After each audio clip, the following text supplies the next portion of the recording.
Pues aunque Disney trató de bajarle el perfil a las pesadillas infantiles haciendo una película al respecto, que se llama Monster, como ustedes se acuerdan, la cifra es preocupante y me atrevería a decir que en algunos casos van a aumento. Como los padres tienen que lidiar con las pesadillas infantiles y como también el fenómeno se dice afecta entre el 7 y el 12% de los niños, generalmente entre 10 y 12 años, es que hemos decidido convocar a Verónica Rico, que es psicóloga del Instituto Europeo del Sueño, para hablar de este tema. ¿Cómo estás, Verónica? Muy buenos días, bienvenida. Muy bien, muchas gracias. Hola, Verónica.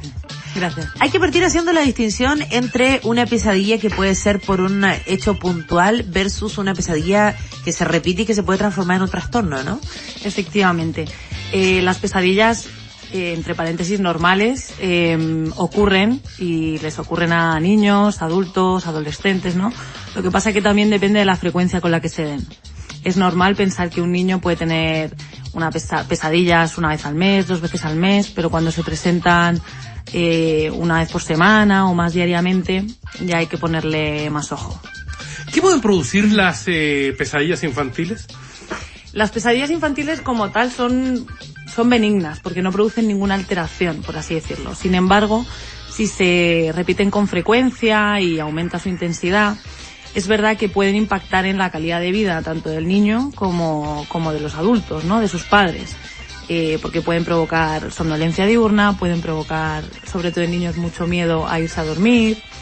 Es verdad que motóricamente pues tampoco tiene un impacto como por ejemplo los terrores nocturnos, que implican una descarga autonómica importante, pero sí es verdad que el niño, a medida que vaya dándose cuenta y despertándose a causa de las pesadillas, puede ir adquiriendo mayor miedo a irse a dormir, y eso ya constituye un problema mayor. Ahora, si el niño, no sé, pues estaba el hermano mayor viendo It y vio la película, es como entendible que tenga unas pesadillas, ¿no? Claro, es verdad. En ese sentido hay que tener un poco de cuidado como padres o como adultos o personas significativas del niño que no estén expuestos a contenidos violentos o a contenidos de miedo, por así decirlo, que puedan provocar efectivamente que durante la noche, al elaborar en el fondo todo lo que ha vivido, visto, escuchado, se dé, ¿no? Las pesadillas ocurren durante una fase del sueño donde el cerebro, por así decirlo, está despierto, entonces también está elaborando y por así decirlo, archivando toda la información de ese día. Entonces, los niños suelen acumular temores que dicen relación con la soledad, con la oscuridad, con la noche. O sea, se patentó esto de dormir con una pequeña luz para que acompañe al niño. Los espantacucos. Sí. Sí, claro, es verdad. Por ejemplo, hay pesadillas que niños que afectan de 3 a 8 años están asociados a esos miedos típicos de los niños, ¿no? Como la oscuridad, como quedarse a solas, como quizás un muñeco que es muy feo, ¿no? Pero son unas pesadillas diferentes a las pesadillas que se dan en población más, un poquito más mayor, como de 10 a 12 años, que están más asociadas quizás a procesos más ansiosos, ¿no? Es diferente la pesadilla que se da en el niño de 3 años, que está muy asociada a esos típicos miedos de niños, que la pesadilla que se da en niños de 10 a 12 años. Ahora, ¿qué pasa con la actitud de los padres o de estos adultos significativos que dices tú? Estamos conversando con Verónica Rico, psicóloga del Instituto Europeo del Sueño, porque hasta hace un tiempo era súper común, es que te va a venir a llevar el viejo del saco, si no te comes la comida viene el cuco, y no sé cuántas cosas más que se le decía a los niños. Pero por otra parte, cuando el niño viene y te cuenta que tuvo una pesadilla, ¿qué hay que hacer en ese momento? Claro, bueno, en primer momento yo creo que hay que calmar al niño, ¿no? Decirle que efectivamente ha sido una pesadilla y explicarle que eso es fruto de lo que sucede, de lo que nos pasa cuando soñamos, ¿no? Poder bajarle a la realidad, por así decirle, y decirle que eso ha sido todo un sueño, que no tiene nada que ver con la realidad, ¿no? Pero, por ejemplo, si las pesadillas se produjeran con mayor frecuencia, habría que tratar de conversar con el niño y que nos contara más, ¿no? Normalmente en las pesadillas las personas y los niños recuerdan el contenido del sueño y lo recuerdan bastante bien.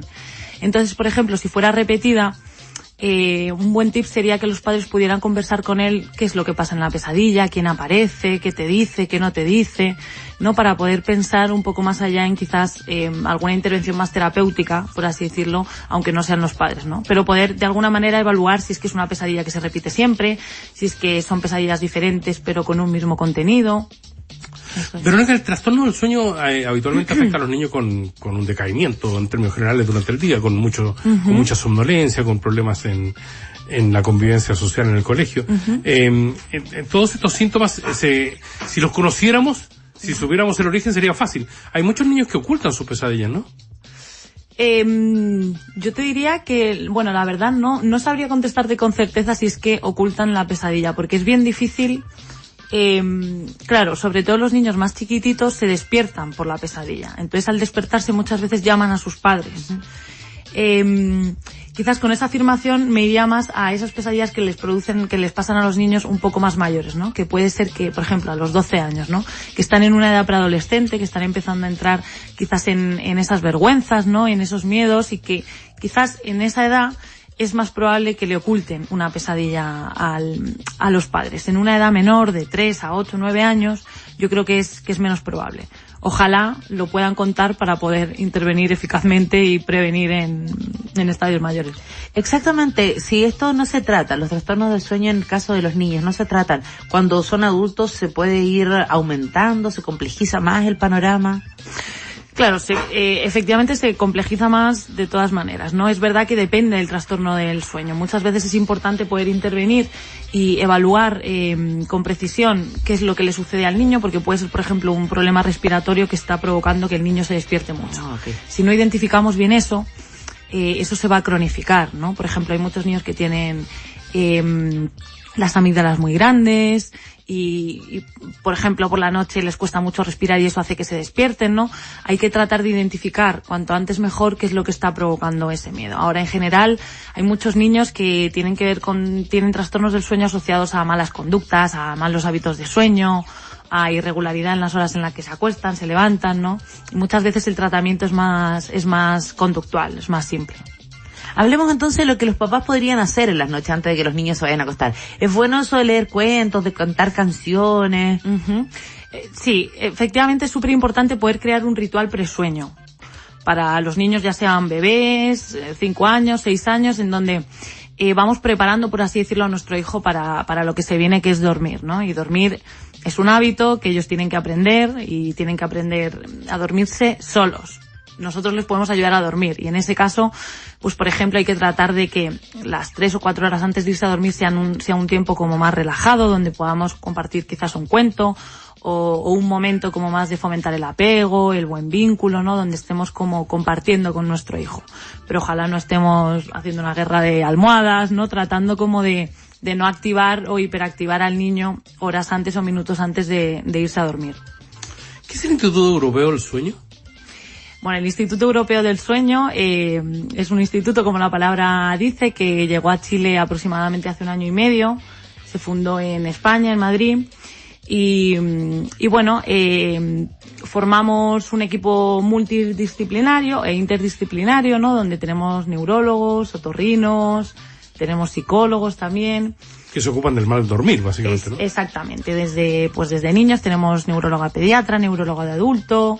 Tenemos también dentistas, porque a veces con problemas respiratorios hay intervenciones o con bruxismo, o por ejemplo con algunas apneas o dificultades para respirar que necesitan un avance mandibular, ¿no? Entonces, bueno, somos un equipo que tratamos de poder responder a los problemas que puede tener la gente con el dormir, y nuestra filosofía es tratar de intervenir interdisciplinariamente, ¿no? Puede ser un problema únicamente médico, pero muchas veces cuando consultan ya el problema se ha ido extendiendo a diferentes áreas, ¿no? Entonces, bueno, pues tratamos de ayudar en lo que mejor sabemos hacer.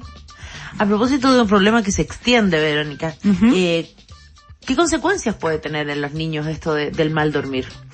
Muchas consecuencias. Durante el sueño desarrollamos muchas hormonas, la hormona del crecimiento. Durante la fase REM, por ejemplo, consolidamos toda la información, el desarrollo cognitivo, el estado de ánimo, desarrollamos hormonas como la serotonina, relacionada con la felicidad, ¿no?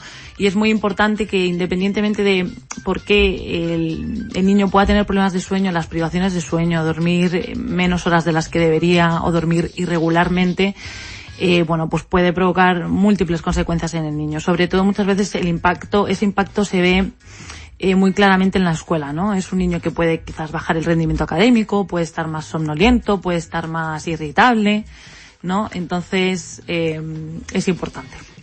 Porque es distinto una pesadilla que un terror, o sea, de tenerle miedo a quedarse dormido, ¿no? Hay cabros chicos que no tienen pesadilla, pero que no se duermen nunca. Claro. Los cabros que no se duermen nunca o que tienen miedo a dormirse, hay que evaluar también por qué. Pero claro, a veces puede ser porque no se quieren dormir solos, porque han aprendido a dormir en la pieza con los papás, en la cuna, y ese es uno de los principales motivos de consulta, ¿no? Mamás y papás que consultan porque el niño no se duerme si no está en brazos, si no está con el papá, si no está con la mamá. Pero los terrores nocturnos... Que inventan pesadillas pero a dormirse con uno, Verónica, seamos honestos. Hay cabros chicos que... Hay cabros creativos, Puede ser, claro, es que yo creo que son muy inteligentes y muy creativos. Habrá algunos que inventen muchas pesadillas. Sí, pero los terrores nocturnos es un tipo de parasomnia también del sueño, pero se producen en otra fase del sueño e implican otras consecuencias. Son un poco más peligrosos que las pesadillas, por así decirlo. ¿Y qué se hace con ese niño, por ejemplo, que quiere dormirse en la pieza de los papás siempre? Porque también es todo un tema el sacar a los niños del dormitorio de los papás y empezar a hacerlos dormir solos. Dejarlo, Claro, porque después sí. pues, se van ahí y no lo puede tener nunca más. No, pero los dejas ahí en la pieza y que lloren, que pataleen, que griten, Claro. no. Yo creo que lo que pasa es que nosotros como adultos tenemos que tratar de no meternos a nuestro hijo a dormir en la pieza. Yo creo que parte por ahí, porque luego el niño, claro, le hemos acostumbrado, pero es un hábito y ellos tienen que aprender a dormirse solos. Es verdad que durante los primeros meses con la lactancia y todo eso, es verdad que se recomienda que, bueno, que estén en cuna de colecho, ¿no? Hay opiniones para todo. Pero a los 6-8 meses debería poder estar durmiendo en su cuna, en su pieza, ¿no? Porque luego efectivamente es más difícil cambiar el hábito. Es posible, ¿no? Sobre todo progresivamente, ¿no?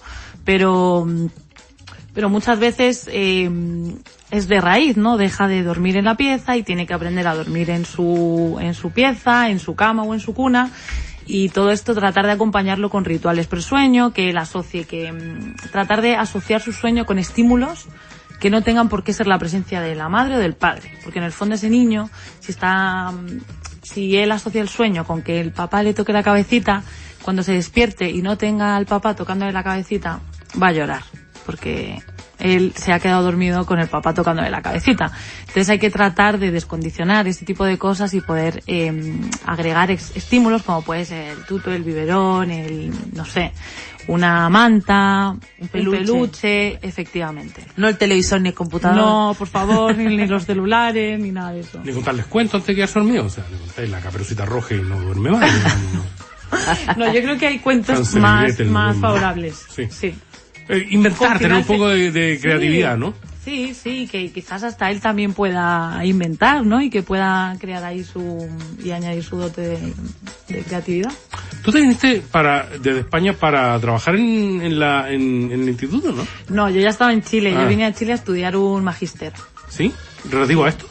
No, de psicología clínica. ¿Ya? Pero estando aquí ya finalizando el magíster, pues me contactaron y bueno, pues aquí me he quedado. ¿Y cuánto tiempo llevas? Ya llevo 3 años y 6 meses. Los españoles en términos generales tienen mejor dormir que nosotros, ¿no?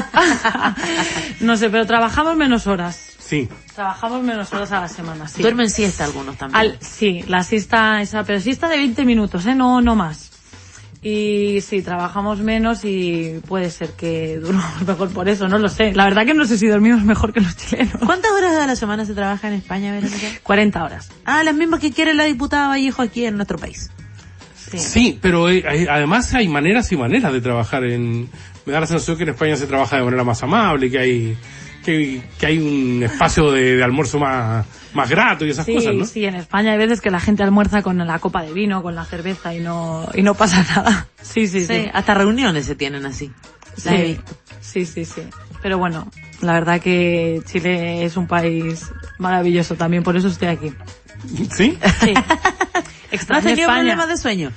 Sí, igual Chile tiene problemas de sueño, ¿eh? Sí, pero yo creo que también está asociado a eso, a que la jornada laboral es muy larga, la gente tarda mucho en ir y en volver de sus trabajos, entonces claro, uno casi que vive para trabajar, ¿no? Exactamente, Apenas le da tiempo a llegar a su casa, a tener un rato de relajo, a ir al gimnasio, O sea, aquí no hay siesta, pero la gente que tiene que bancarse 1 hora y media en la micro, sabe que sabe que han dormido en la micro. Ojalá pudieran reducir la jornada. Yo creo que esto es una opinión súper personal, pero yo creo que no por trabajar más horas es más eficiente. Absolutamente de acuerdo. Y de cantidad difiere de calidad. Así que bueno, ojalá puedan por lo menos darnos la oportunidad, ¿no? O darle la oportunidad a los chilenos de trabajar menos horas y ver cuánto producimos. Sí, pues trabajadores más contentos trabajan mejor. Eso es.